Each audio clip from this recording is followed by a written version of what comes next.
네, 안녕하세요. 이번 초등 담임교사 수학 수업 역량 강화 연수에서 4학년을 맡게 된 교사 심재근입니다. 올해 4학년 수학의 가장 큰 변화는 무엇일까요? 네, 3, 4학년군은 수학 검정 교과서가 처음으로 도입됩니다. 작년 4학년 수학 연수에서는 지도서를 중심으로 연수를 준비했었습니다. 올해는 검정 교과서의 도입으로 학교마다 다른 교과서, 지도서를 활용하게 되었습니다. 그래서 어떻게 연수를 준비할까 고민이 많았는데요. 교육과정이 바뀐 건 아니기 때문에 성취 수준이나 단원 순서는 전혀 달라지지 않았습니다.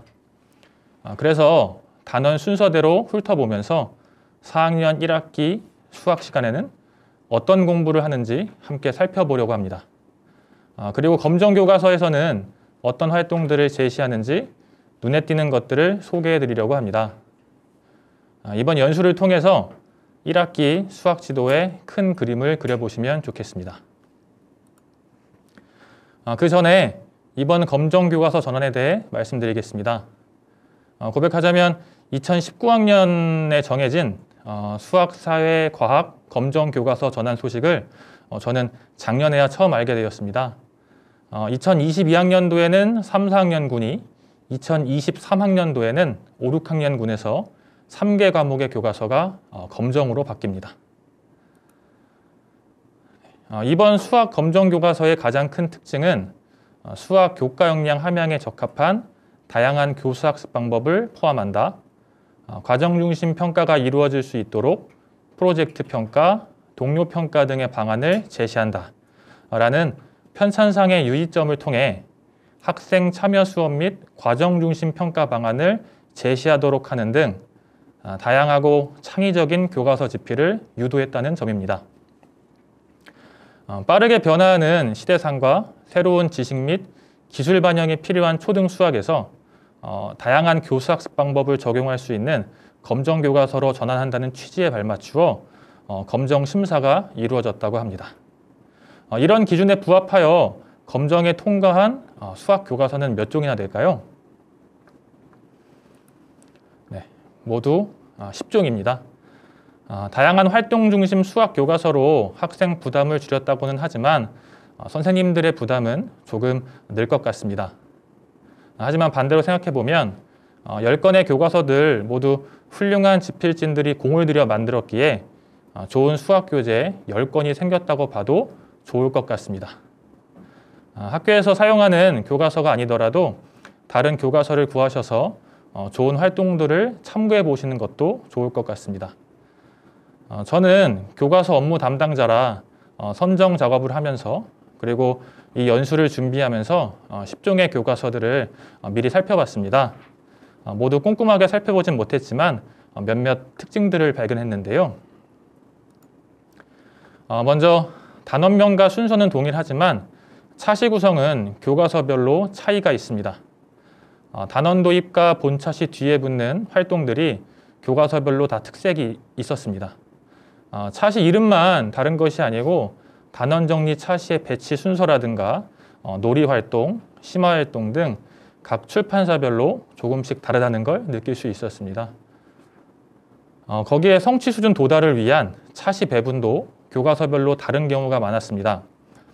예를 들면 1단원 큰 수가 기존 국정에서는 11차시였다면 10차시 구성인 교과서도 있었고 12차시 구성인 교과서도 있는 것이죠. 그렇다 보니 교과서 전체 차시 구성도 조금 다를 수 있기 때문에 교육과정 짜실 때 잘 살펴보셔야겠습니다. 또한 창의 융합 역량을 교과서에 녹이려는 노력이 많이 보였습니다.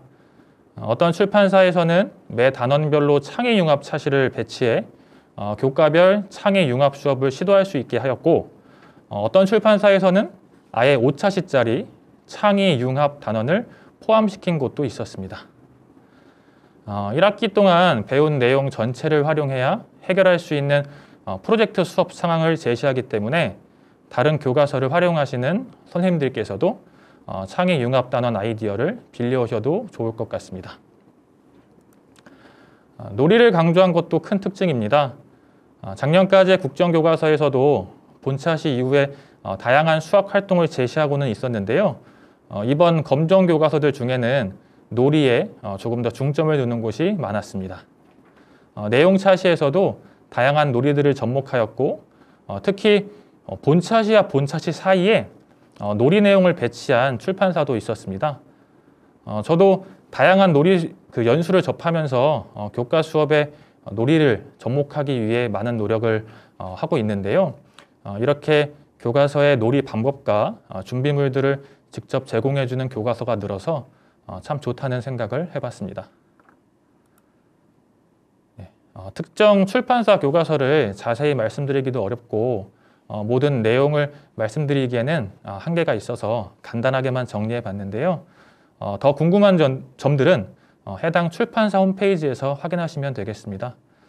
잘 알고 계시겠지만 출판사별로 운영하는 교수학습 지원 사이트들도 검정교과서 전환과 함께 많은 변화가 있었으니까요. 올해 가르치실 수학 교과서를 확인하셔서 해당 출판사 사이트에 한 번씩 들러보시는 것도 좋겠습니다. 혹은 다른 교과서들도 살펴보시면서 장점들을 수업에 적용할 수도 있겠죠. 10종 8곳의 출판사를 검색하실 때는 화면과 같이 출판사 이름 뒤에 교과서를 붙이시면 조금 더 쉽게 찾으실 수 있습니다. 들어가 보시면 교과서, 지도서 등의 PDF 파일도 제공받으실 수 있으니 참고하시기 바랍니다. 이제 단원별 내용으로 넘어가겠습니다. 먼저 1단원 큰수입니다. 학생들의 실생활과 배움의 영역이 넓어지면서 2학년 때까지 배운 4자릿수 이상의 큰 수를 다루는 일이 필요해졌습니다. 또한 학생들은 이미 알고 있는 수보다 더 큰 수에 대한 궁금증을 가지게 되고 더 나아가 가장 큰 수는 무엇일까라는 수학적 고민을 할 수 있습니다. 이에 따라 이 단원에서는 5자리 이상의 수를 학습하게 됩니다. 만 이상의 수를 부채물로 표현하는 것은 굉장히 어렵습니다. 그러나 4자릿수와 십진법에 의한 자리값의 원리는 똑같으므로 4자릿수의 개념을 바탕으로 만 이상의 수로 확장합니다. 즉 1000이 10개면 만이고 만이 10개, 100개, 1000개인 수를 10만, 100만, 1000만으로 이해할 수 있도록 지도합니다. 또한 1000만의 10배로 1억을, 1000억의 10배로 조를 도입합니다. 통상적으로 초등학교 수학에서는 조 단위까지만 다루며 실생활에서 많이 사용하지 않는 경 단위는 도입하지 않습니다. 그래도 그 이상의 수를 궁금해하는 학생들이 많습니다. 화면에 나와 있는 수들을 간단하게 소개해줘도 좋을 것 같습니다. 검정교과서 중에는 더 큰 수를 나타내는 말들을 소개하는 경우도 있었습니다. 혹시 해당 교과서를 쓰지 않으시는 선생님들께서도 간단하게 짚고 넘어가시는 것도 좋을 것 같습니다.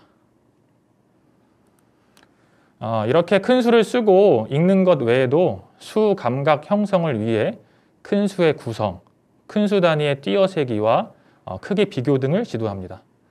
특히 이번 단원은 초등학교 수학과 교육과정에서 수를 다루는 마지막 단원으로 자연수의 쓰기나 읽기, 크기 비교를 비롯하여 자리값, 수 감각 등을 완성하는 단원입니다.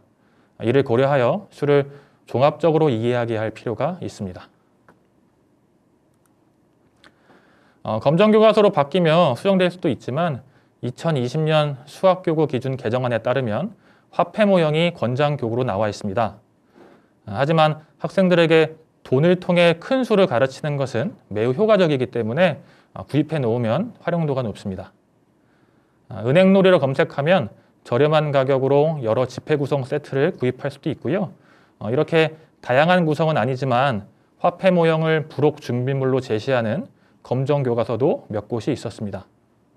혹은 모노폴리나 부루마블 등의 보드게임을 구입해 놓으신다면 큰 수 수업 이후에도 활용도가 매우 높겠습니다.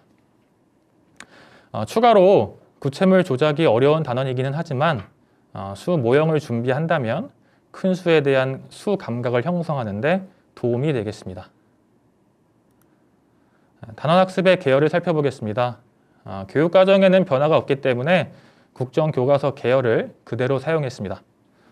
선수학습으로 2학년 2학기 1단원 4자릿수를 바탕으로 본학습을 진행합니다. 본학습에서 큰 수의 개념과 띄어세기 등을 학습하고 5학년 1학기 2단원 약수와 배수 단원으로 이어지는 흐름입니다. 따라서 단원 도입 차시에서 놀이활동 등을 통해 4자릿수의 계열과 읽고 쓰기가 가능한지 확인하는 것이 중요하겠습니다. 검정 교과서별로 좋은 도입 활동들도 많은데요. 4자릿수를 잘 이해하고 있는지 확인하거나 기초학력 학생 지도 시 활용할 수 있는 콘텐츠를 소개해 드리겠습니다. 기초학력 상호작용형 콘텐츠 기초수학 튼튼입니다. 네, 기초학력 진단보정 시스템에 탑재되어 있고요. 이 아래 보시면 기초수학 튼튼이 이렇게 클릭하면 들어갈 수 있고요. 학생들이 게임 형식으로 수학학습을 진행하는 형태입니다. 그래서 기초수학 튼튼 1이 1학년 내용, 튼튼 2는 2학년 1학기, 튼튼 3은 3학년 2학기 내용입니다. 기초수학 튼튼 1부터 풀기 시작하면 스토리가 연기되어 있어서 학생들이 재미있게 참여할 수 있겠습니다. 선수학습 내용인 4자릿수는 2학년 2학기이기 때문에 기초수학 튼튼 3을 클릭하면 첫 번째로 학습할 수 있습니다. 네, 이렇게 화면이 나오고요. 1번에 이렇게 스토리가 연계되어 있습니다. 너희들은 누군데 내 가스 분출을 방해하는 거냐? 화면 보시면 아시겠지만 모바일이 최적화되어 있어서 PC로 할 경우에 조금 불편하긴 한데요. 네, 잘 틀렸네요. 네, 이렇게 6,655. 네, 이렇게 하시면 다음으로 넘어갈 수 있습니다. 네, 이런 식으로 4자릿수를 잘 이해했는지 확인할 수 있는 컨텐츠고요. 큰 수 단원을 제외하고는 난이도가 좀 낮기 때문에 4학년 1학기 수학 교육에서는 활용도가 떨어질 수도 있겠습니다. 그래도 1, 2학년 내용 복습이 필요한 학생들 지도에 매우 효과적인 컨텐츠입니다. 국정에서의 단원 흐름입니다. 검정 교과서별로 차시 구성은 조금 차이가 있지만 내용 요소는 그대로이기 때문에 참고하시면 되겠습니다. 1단원에서는 5자리 수부터 억과 조까지 도입하고 큰 수 단위의 띄어세기와 비교하기로 수의 양감을 기를 수 있도록 합니다. 큰 수를 헷갈려하는 학생들이 생각보다 많습니다. 기수법과 자릿값 개념에 문제가 있는 건데요. 위에서 십진법에 대해 간단하게 말씀을 드렸는데 기수법에 대해 조금 더 알아보겠습니다. 기수법은 수를 시각적으로 표현하는 방법입니다. 5이란 수를 숫자, 로마자, 한자어 등 시각적으로 표현하는 방법이죠. 기수법에도 여러 종류가 있는데요. 가장 단순한 형태는 1에 대한 형태를 가지고 모든 수를 표현하는 다난기수법입니다. 수 모형을 생각해 보시면 쉬울 것 같고요. 이 수는 고대 이집트의 기수법으로 표현한 겁니다. 과연 얼마를 나타내는 걸까요? 고대 이집트 기수법이 4학년 국정교과서에도 등장하기 때문에 아시는 분들도 있을 수 있겠는데요. 옆에 표를 보시고 확인하실 수 있습니다. 100의 자릿값을 나타내는 모양이 2개라서 200, 10의 자릿값을 나타내는 모양이 3개이므로 30, 합쳐서 230을 나타냅니다. 이렇게 고대 이집트의 기수법은 자릿값별로 다른 기호를 사용했습니다. 각 자릿값을 나타내는 모양을 정해놓은 겁니다. 직관적이긴 하지만 자릿값에 따라 수를 외워야 하고 하나하나 세어봐야 한다는 단점이 있습니다. 만약에 9,999를 나타내려면 어떻게 해야 할까요? 1000을 나타내는 모양이 9개, 100을 나타내는 모양 9개, 10의 자리, 1의 자리 이런 식으로 36개의 모양을 그려야 한다는 거죠. 반면 현재 사용되는 인도 아라비아 기수법은 자릿값과 관계없이 같은 기호를 씁니다. 그래서 수가 커지더라도 쉽게 표현할 수 있는 건데요. 대신 위치에 따른 값의 변화 이해가 중요합니다. 555라는 숫자는 5 곱하기 100 더하기 5 곱하기 10 더하기 5 곱하기 1을 표현하고 있는 겁니다. 같은 5라도 위치에 따라 값이 다르다는 개념을 충분히 이해해야 나중에 연산도 수월해질 수 있습니다. 큰 수에 대한 지도 방법을 정리한 블로그 내용을 캡처해 온 건데요. 기수법의 이해를 토대로 큰 수 읽기를 조금 더 쉽게 접근할 수 있는 방법을 정리한 겁니다. 사실 숫자를 적을 때는 세 자리마다 쉼표 표시를 하기 때문에 헷갈릴 때가 많습니다. 그래서 1111 이렇게 반복된다는 것을, 그리고 뒤에서부터 만, 억, 조를 붙였으면 된다는 것을 기억할 수 있도록 꾸준히 연습할 필요가 있겠습니다. 큰 수 공부를 할 때 칠판에 출력해서 붙여놓거나 직접 적어 놓으시면 아이들에게도 큰 도움이 되겠죠. 다음은 2단원 각도입니다. 각도란 각을 이루는 두 반직선 사이에 벌어진 정도를 말합니다. 일상생활에서도 폭넓게 활용하고 있으며 사회과나 과학과 등에서도 활용하고 있으므로 기초를 잘 잡아야 하는 단원이기도 합니다. 각은 다각형을 정의하는 데 필요한 요소로 도형 영역에서 특히 기본이 되는 개념입니다. 3학년 1학기에 각과 직각의 이해를 통해 직각삼각형과 직사각형을 배우고 올라옵니다. 그리고 이번 단원에서 각의 크기 비교, 각도기로 각도 재기, 예각과 둔각 구별 등을 공부합니다. 후속 학습으로 4학년 2학기 2단원 삼각형, 4단원 사각형, 6단원 다각형으로 이어지고요. 5학년의 직육면체와 6학년의 각기둥 각불까지 확대하면 이번 각도 단원이 도형 영역의 기본이 되는 단원임을 알 수 있습니다. 국정지도서에서 제시한 교구입니다. 검정 교과서로 변환되긴 했지만 학생들 개별로 자 세트 혹은 각도기 겸용자를 가지고 있다면 활용도가 높겠습니다. 교과서 뒤쪽 준비물을 잘 확인해 보시면 투명 각도기와 자, 삼각자가 모두 포함되어 있는 교과서도 있고 각도기가 포함되지 않은 교과서도 있었습니다.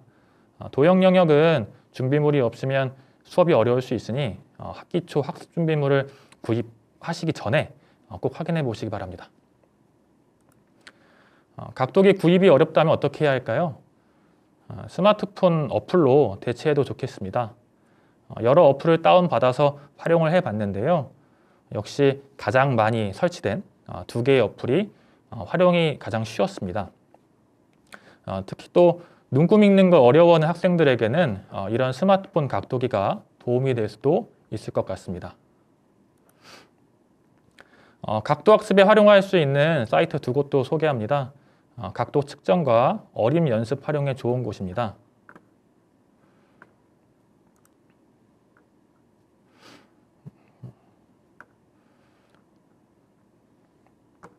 네, 첫 번째는 이렇게 각도를 직접 확인하고 눈금을 보고 답을 적은 후에 이렇게 확인을 할 수 있는 사이트고요. 이게 작년에는 레벨 4까지 있었는데 그 사이에 레벨 5, 6, 7까지 업데이트가 되었더라고요. 직접 각도기를 움직이면서 각도를 재볼 수도 있고요. 온라인상이기 때문에 어느 정도 오차가 있을 수 있다는 걸 감안해서 2도 정도 차이 나는 건 정답으로 인정해 주더라고요. 네, 이 사이트와 두 번째는 각도 어림에 조금 더 좋은 사이트입니다. 이렇게 먼저 각도가 보이지 않게 확인을 한 다음에 주사위 버튼을 누르면 이 각도가 무한대로 나오죠. 이걸 보고 어림을 해보고 각도를 확인해 보는 활동을 하거나 혹은 직접 각도기로 재볼 수도 있습니다. 이렇게 이동도 가능하고요. 각도기의 회전도 가능해서 어림과 각도 재는 것 모두 확인해 볼 수 있는 사이트입니다. 어떤 사이트가 조금 더 활용도가 좋을까요? 각 사이트에 장단점이 있기 때문에 한번 직접 활용해 보시고 더 맞는 사이트를 잘 골라서 수업에 활용해 보시기 바랍니다. 이 단원의 단어 흐름입니다. 역시 국정 내용이니 참고만 하시면 되겠고요. 각의 크기를 비교하는 활동을 통하여 표준 단위인 도를 알아보고 각도기를 이용하여 각도를 재고 주어진 각 그리기, 직각을 기준으로 각을 예각과 둔각으로 구별하고 각도를 어림한 뒤 각도기로 재어 확인하는 활동을 통해 각도에 대한 양감 기르기, 각도의 합가차를 구해보고 구체적인 조작 활동을 통해 삼각형과 사각형 내각의 크기의 합을 구하는 활동을 포함합니다. 이런 내용들을 잘 정리할 수 있도록 교과서별로 다양한 탐구 활동과 놀이 활동을 제시하고 있습니다. 특히 예각, 둔각, 직각을 활용해 휴대폰 잠금 패턴을 만드는 활동이나 로봇의 이동 명령어를 각도로 활용한 아이디어가 기억에 남았습니다. 다른 교과나 주제와 용합해서 재구성하기 좋겠더라고요. 교육과정 짜실 때 참고하시면 좋을 것 같습니다. 다음은 3단원 곱셈과 나눗셈입니다. 실생활에서 물건의 수를 세거나 물건을 나누어 가질 때와 같이 곱셈과 나눗셈이 필요한 상황이 많이 있습니다. 2학년 1학기 첫 곱셈 지도를 시작으로 4학년에서는 곱하는 수와 나누는 수, 즉 승수와 제수가 두 자릿수 이상인 계산을 학습합니다. 승수와 제수가 두 자릿수인 곱셈과 나눗셈은 수 모형을 이용한 구체적 조작 활동으로 지도하기가 쉽지 않습니다. 그래서 기계적인 구구단 암기에서 벗어나지 못한 학생들은 계산 실수가 많은 단원이기도 합니다. 이 단원에서 곱셈과 나눗셈의 계산 원리를 충실히 학습해야 보다 큰 수의 곱셈과 나눗셈, 소수의 곱셈과 나눗셈, 이런 계산 원리도 일반화하여 적용할 수 있습니다. 또한 계산하기 전에 먼저 그 결과를 어림해보는 습관을 길러두는 것도 중요합니다. 지필 계산 결과의 타당성을 확인할 수 있을 뿐만 아니라 나눗셈 계산을 할 때는 그 몫을 어림하는 데 커다란 도움이 되기 때문입니다. 학생들은 2학년 1학기에서 곱셈의 의미에 대하여 학습하였고 3학년 1학기에서 나눗셈의 의미와 곱셈과 나눗셈 사이의 관계에 대해 학습하였습니다. 그리고 3학년에서는 곱하는 수 혹은 나누는 수가 한 자릿수인 경우를 학습하였습니다. 4학년 1학기 곱셈과 나눗셈 단원은 자연수의 곱셈과 나눗셈 계산을 학습하는 마지막 단계입니다. 그래서 이때의 학습이 5학년 1학기 약수와 배수, 약분과 통분, 다각형의 넓이, 5학년 2학기 분수의 곱셈 등 앞으로의 수학 학습에 중요한 토대가 됩니다. 국정교과서에서의 단원 흐름입니다. 곱하는 수가 두 자릿수인 곱셈에서 계산 결과를 어림하기, 계산 원리를 이해하고 결산하기, 나누는 수가 두 자릿수인 나눗셈의 계산 원리를 이해하고 계산하기, 곱셈, 나눗셈과 관련된 실생활 문제를 만들고 해결하기 등을 학습합니다. 그 어떤 단원보다 많은 계산 연습이 필요한 단원입니다. 피드백도 중요하지만 많은 문제를 풀며 연산 유창성을 확보하는 것도 도움이 되겠죠. 그런 문제를 얻을 수 있는, 무제한으로 문제를 얻을 수 있는 일일 수학 사이트입니다. 문장제 문제 없이 연산 연습 문제가 계속 새로 고침되며 부족한 영역만 집중 공부할 수 있도록 영역을 세분화했습니다. 기초학력 지도를 위해서 3학년 1학기 4단원 곱셈, 3학년 2학기 1단원 곱셈, 2단원 나눗셈 문제를 활용하는 것도 좋겠습니다. 이전 교육과정 내용이기 때문에 차시 구분은 맞지 않습니다. 그래도 간단한 연산 연습을 할 수 있는 장점이 있는 사이트입니다. 화면에 자연수 곱셈에서 오류 경향을 연구한 2002년 자료 화면이 나와 있는데요. 오래된 자료이고 표본이 적기는 하지만 곱셈 오류 경향을 파악할 수 있는 좋은 자료입니다. 4가지 오류 유형이 나오는데요. 과연 왜 이런 오답이 나왔을까요? 첫 번째는 1의 자리까지 자리끼리 곱하고 10의 자리끼리 곱하는 경우입니다. 2 곱하기 0은 0, 3 곱하기 3은 9 이렇게 해서 90이 나온 것이죠. 두 번째는 어떤 오류일까요? 자릿수 오류입니다. 16과 7은 16과 7의 곱은 잘 적었지만 16과 10의 곱을 16과 1의 곱으로 표시한 경우입니다. 세 번째는 받아올림 오류입니다. 5 곱하기 7은 35라서 3을 올려줬는데요. 1과 3을 더해서 4 곱하기 5를 하게 된 거죠. 네 번째는 0의 처리 오류입니다. 세로셈에서 0이 있는 경우 학생들의 계산 실수가 잦아진다고 합니다. 이렇듯 우리가 쉽게 생각하는 세로셈이 오히려 곱셈에서는 학생들에게 어렵게 느껴질 수 있습니다. 그래서 무조건 처음부터 세로셈을 지도하는 건 무리가 있을 수 있는데요. 세로셈 실수가 많은 학생들을 위해 다른 지도 방법이 먼저 필요합니다. 곱셈의 분배 개념을 이해할 수 있는 갈라서 곱하기 전략을 소개해 드리겠습니다. 20 곱하기 20 전판과 가리개 두 개를 활용하는데요. 가리개는 아무런 종이를 활용해도 상관이 없습니다. 전판도 따로 구입할 필요 없이 칼라 인쇄를 해서 사용해도 됩니다. 먼저 가리개로 두 자릿수 곱하기 한 자릿수를 나타냅니다. 그리고 노란색 부분과 흰색 부분을 따로 구해서 더하기 하는 것이죠. 화면에 12 곱하기 5를 계산할 때 노란색 부분 10 곱하기 5의 50과 흰색 부분 2 곱하기 5의 10을 각각 구한 후 더해 60이라는 결과를 얻게 되는 겁니다. 전판은 10 곱하기 10, 100개씩 다른 색으로 구분되어 있기 때문에 색별로 계산을 하면 되는데요. 이 연습이 되면 곱하는 수를 11에서 19까지로 제시합니다. 이때는 두 자릿수 곱하기 두 자릿수이기 때문에 네 가지 색을 모두 사용하게 되겠죠. 1단계가 익숙해지면 2단계로 넘어갑니다. 2단계는 그림을 그려서 푸는 방법입니다. 사각형을 그리고 세로선을 그린 후에 숫자를 표시합니다. 그리고 사각형 안에 곱셈식을 쓰고 푸는 방법입니다. 두 자릿수 곱하기 한 자릿수가 익숙해지면 역시 두 자릿수 곱하기 두 자릿수로 확장합니다. 네 부분을 각각 곱셈식으로 나타내고 계산하는 연습을 하게 되는데요. 결국 아까 전판과 같은 이치입니다. 대신 아직 사각형의 넓이 도입 전이기 때문에 굳이 넓이 구하는 방법과 연관시켜 지도하실 필요는 없겠습니다.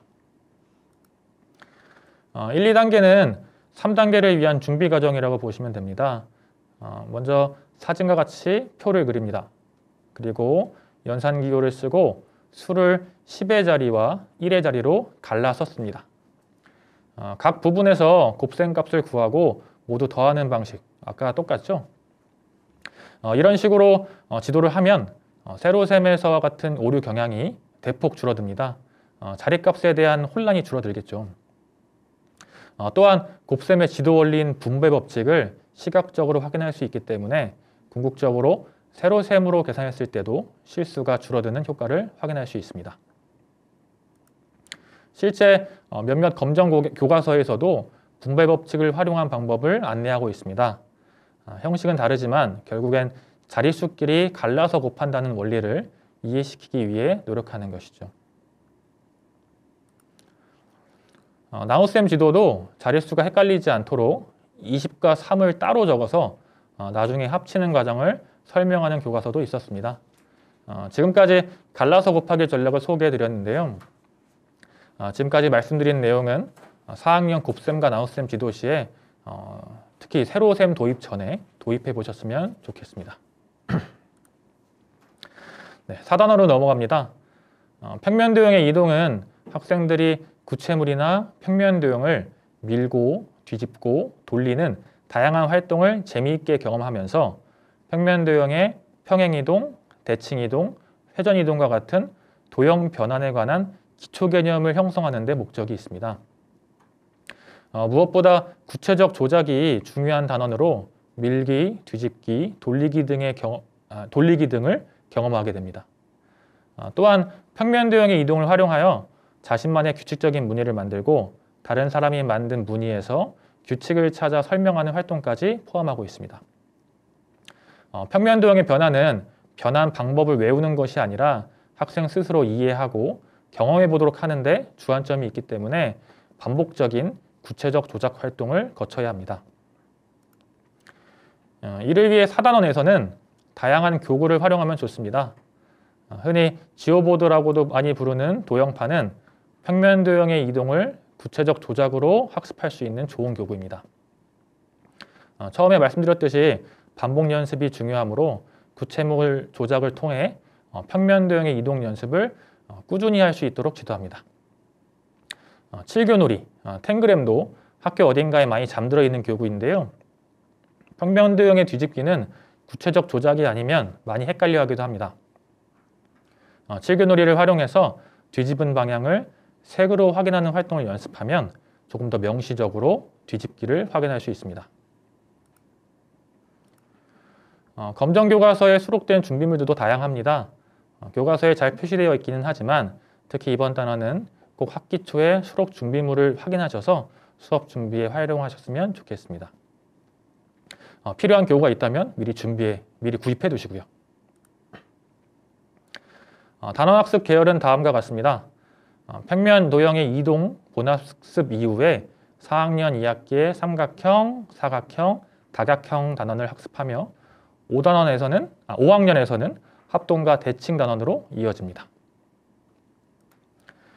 4단원에서는 생활 주변에서 평면 도형의 이동이 활용되는 다양한 경우를 찾아보고 구체물이나 평면 도형의 밀기, 뒤집기, 돌리기 활동을 통하여 그 변화를 이해할 수 있도록 합니다. 또한 평면 도형의 이동을 이용하여 규칙적인 무늬를 꾸미도록 합니다. 이번 단원은 특히나 교과서별로 특색 있는 활동들을 많이 제시하고 있습니다. 여러 개의 교과서들 활동들 중에서 한글과 평면 도형의 이동을 연관시킨 활동들이 눈에 띄었는데요. 암호 풀기 활동은 교실에서 응용해 보셔도 좋을 것 같습니다. 이 외에도 예술작품과 연관시키거나 만들기 활동을 소개하고 있으니 출판사 사이트에 들어가셔서 수업 아이디어를 얻어보시는 것도 좋을 것 같습니다. 검정 교과서들이 각자 특색 있는 활동들을 많이 구상했는데요. 특히 이번 4단원은 자유도가 높은 만큼 더욱더 다양한 활동들을 제시하고 있습니다. 혹시 선정된 교과서의 활동이 마음에 차지 않으신다면 다른 출판사 교과서에서 아이디어를 얻으셔도 좋을 것 같습니다. 5단원 막대 그래프입니다.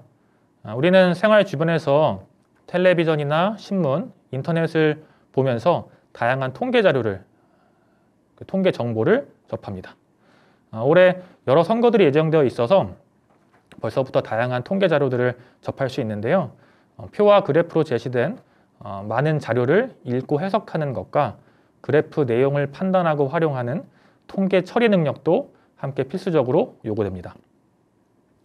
자료의 수집, 분류, 정리, 해석은 통계의 중요 과정인데 다양한 자료를 수집, 분류, 정리, 해석함으로써 정보 처리, 추론 등 수학적 역량을 함양할 수 있습니다.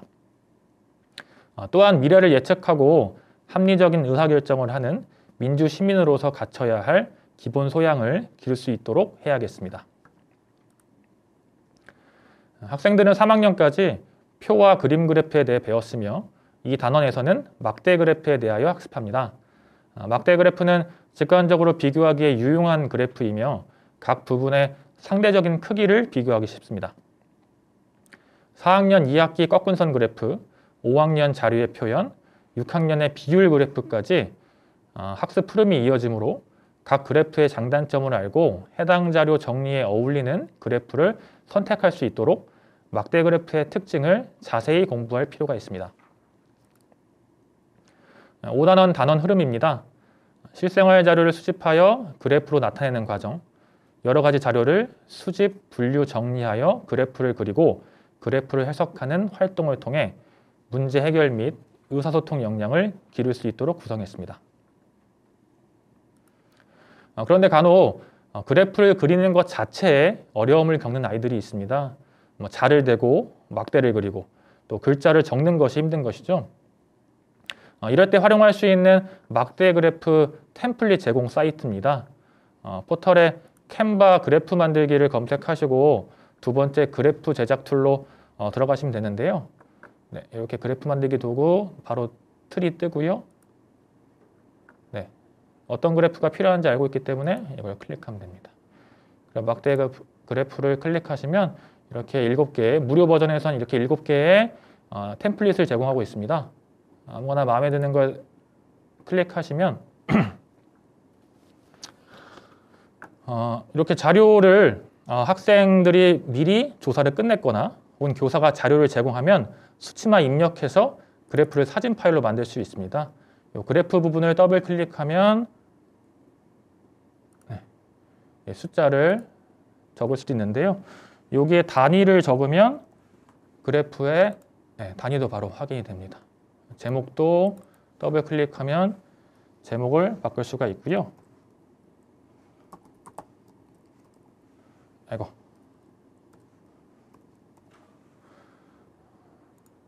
여기 다운 화살표 표시를 누르시면 사진 파일로 만들 수가 있습니다. PDF나 JPG 파일 모두 가능하기 때문에 이 그래프들을 출력해서 학생들끼리 분석하거나 따라 그리는 연습을 하면 많은 도움이 될 것 같습니다. 소규모 학급에 다님으로써 그래프 단원에서 가장 어려운 것은 자료조사 표본이 적다는 겁니다. 그래서 전교생을 대상으로 자료를 조사하는 경우도 많은데요. 이것이 힘들 경우 올림픽 통계를 활용해 그래프를 만드는 활동으로 대체해도 좋을 것 같습니다.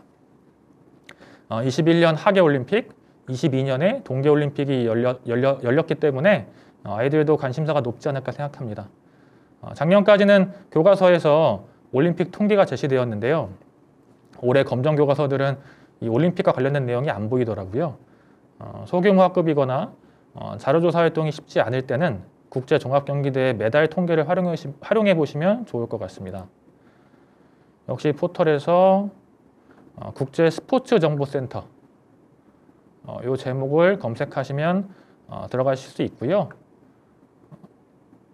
종합경기대회 메인에 들어가시면 여름올림픽, 겨울올림픽 그 외에도 다양한 경기들의 자료들을 메달 수를 확인할 수 있습니다.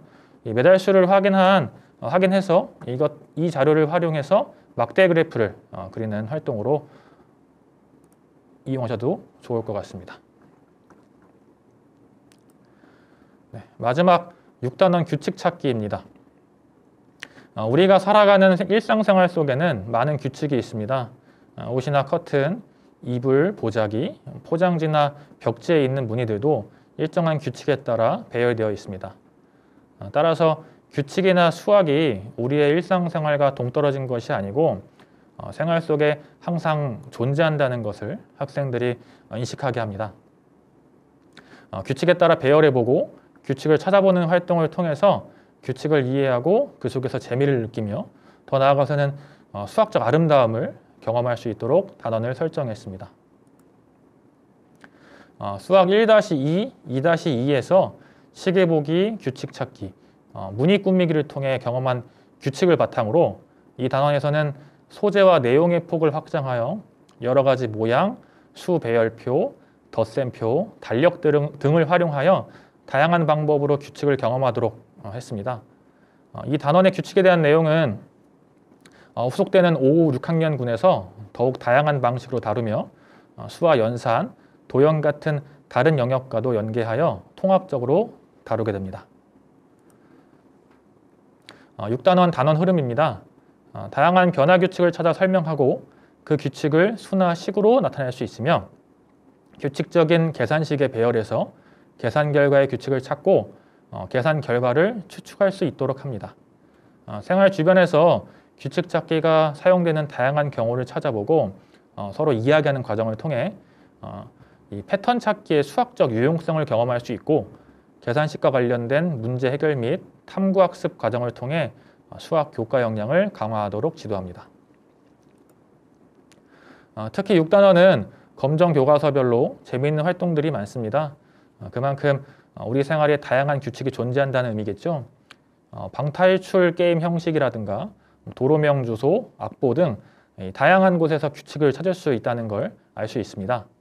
6단원에서만큼은 다른 교과서들의 재미있는 활동들을 참고하셔서 수업을 하셨으면 좋겠습니다. EBS 매스에는 계속 좋은 자료가 올라오고 있습니다. 학년별, 학기별, 단원별로 활용 가능한 영상 자료, 게임 자료들이 가득합니다. EBS 매스는 꼭 한 번씩 확인해 보셨으면 좋겠습니다. 이 모바일 활용도 가능하고 재미있는 콘텐츠들이 많기 때문에 아이들이 혼자서 들어가 보도록 안내하셔도 되겠습니다. 올해 4학년 선생님들께서는 조금 고생을 하실 수도 있겠습니다. 새로운 교과서에 적응하셔야 하고 또 축적된 자료도 많지 않기 때문에 좀 힘드실 수도 있습니다. 하지만 오히려 이 10종의 교과서라는 좋은 교재들이 많기 때문에 조금만 더 힘내시면 다양한 교사별 교육 과정이 완성될 수도 있을 거라 생각합니다. 올 한 해 힘내시기 바랍니다. 혹시 연수 내용 중에 궁금하신 점이나 필요하신 자료가 있다면 모두톡으로 남겨주시면 성실히 답변하겠습니다. 또 제 블로그에 오늘 연수한 내용을 포함한 여러 자료들을 업로드하였으니까요. 참고해 주시기 바랍니다. 긴 시간 연수 들어주셔서 감사합니다.